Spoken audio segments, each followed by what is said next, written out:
എന്താ പറ്റിയേ? പത്മിനി, വെള്ളം കൊണ്ടോ വേഗം. പരമേശ്വര, പരമേശ്വര.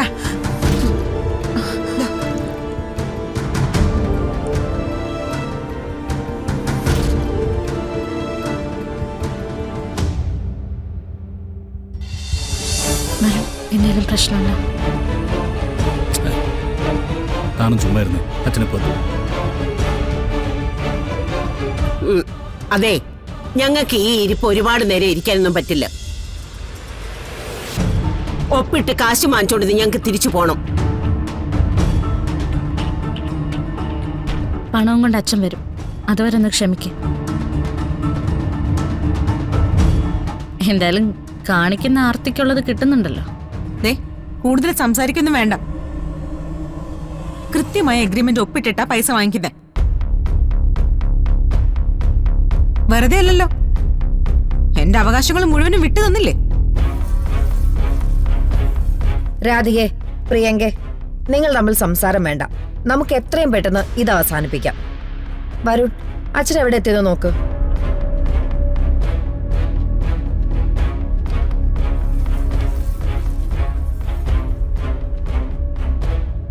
കളഞ്ഞിട്ട് പോവാനും ഞങ്ങൾ മടിക്കില്ല മാഡം. നിങ്ങൾ മടിക്കില്ലെന്ന് എനിക്കറിയാം. പ്രിയങ്ക പറഞ്ഞത് പ്രിയങ്കയുടെ മനസ്സിലിരിപ്പാണെങ്കിൽ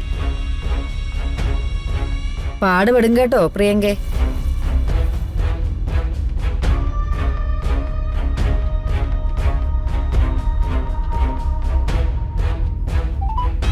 താങ്കൾ വിളിക്കാൻ ശ്രമിക്കുന്ന നമ്പർ ഇപ്പോൾ സ്വിച്ച് ഓഫ് ആണ്. ദയവായി അല്പസമയം കഴിഞ്ഞ് വരുൺ, ഇല്ലടൂ, അച്ഛൻ്റെ ഫോൺ സ്വിച്ച് ഓഫാ. ഞാൻ ബെഞ്ചമിനെ ഒന്ന് വിളിച്ചു നോക്കട്ടെ.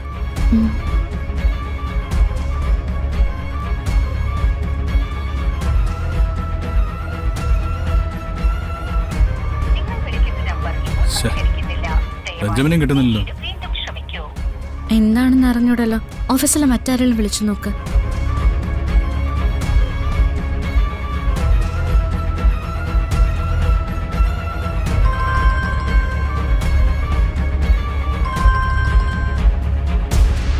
Hello sir. മനോഹർ, അച്ഛൻ ഓഫീസിലില്ലേ? ഇല്ല സാർ, അദ്ദേഹം വീട്ടിലേക്ക് പോയല്ലോ. വീട്ടിലേക്കോ?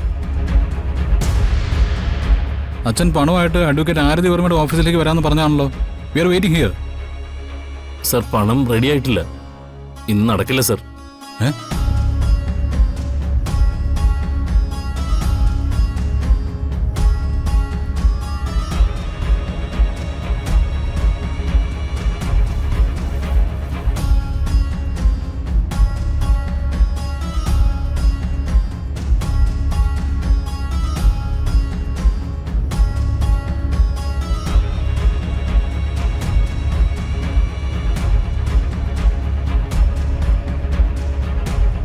വരുൺ, രാധികെ, നമ്മൾ ആഗ്രഹിക്കുന്ന ഒന്നും നടക്കാൻ പോകുന്നില്ല. ഇന്ന് പണം കൊടുക്കാൻ നമ്മളെ കൊണ്ട് കഴിയില്ല.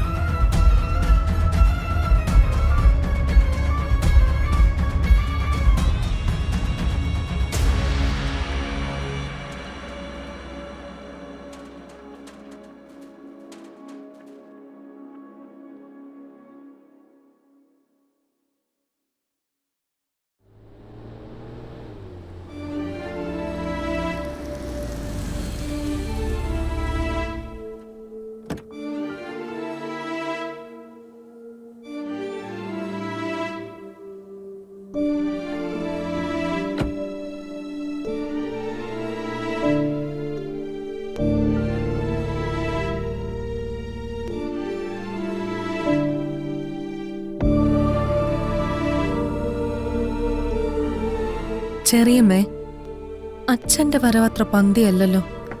മുഖം കണ്ടാലറിയാം എന്തോ ഒരു പ്രശ്നമുണ്ട്. നീ വാ.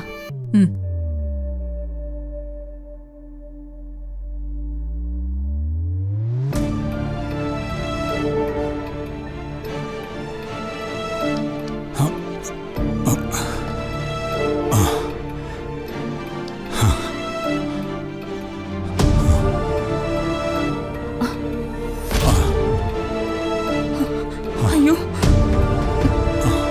അയ്യോ, എന്തു പറ്റി?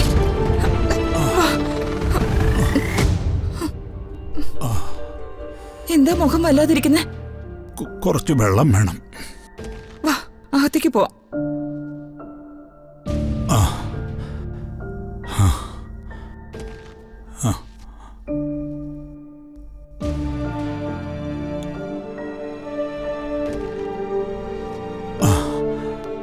അമ്മേ,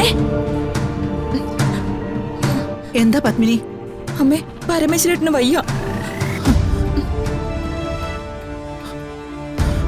പരമേശ്വര, എന്താ എന്താ പറ്റിയേ? പത്മിനി, വെള്ളം കൊണ്ടോ വേഗം. പരമേശ്വര, പരമേശ്വര.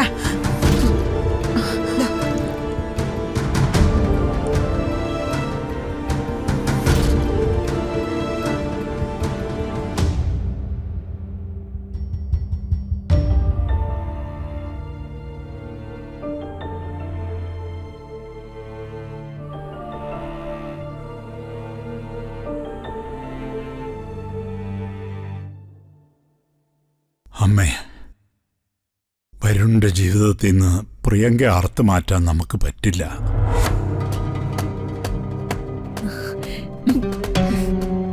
അതെന്താ നീ അങ്ങനെ പറഞ്ഞത്?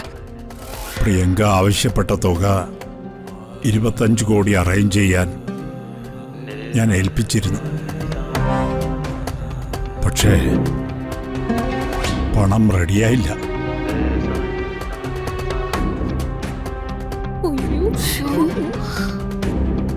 കൃത്യസമയത്തിന് കൊടുക്കാനും പറ്റിയില്ല. പണം റെഡിയാവാതിരിക്കാൻ എന്താ കാരണം?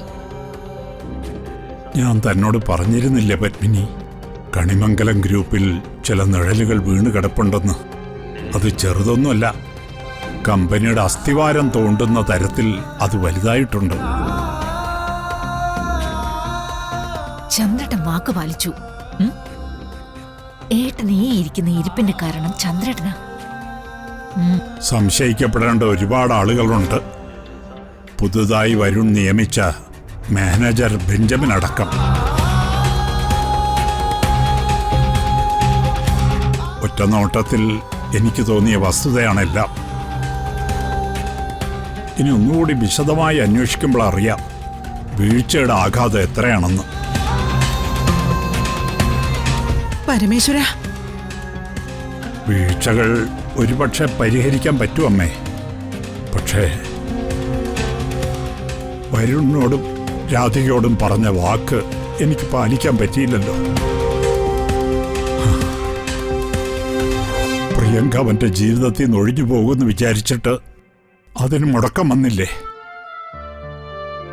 ആ വാശിയിൽ സുകുമാരിയും പ്രിയങ്കയും കോടതിയിലേക്കായിരിക്കും പോവുക. സ്വസ്ഥത ഉണ്ടാവും എൻ്റെ മക്കൾക്ക്.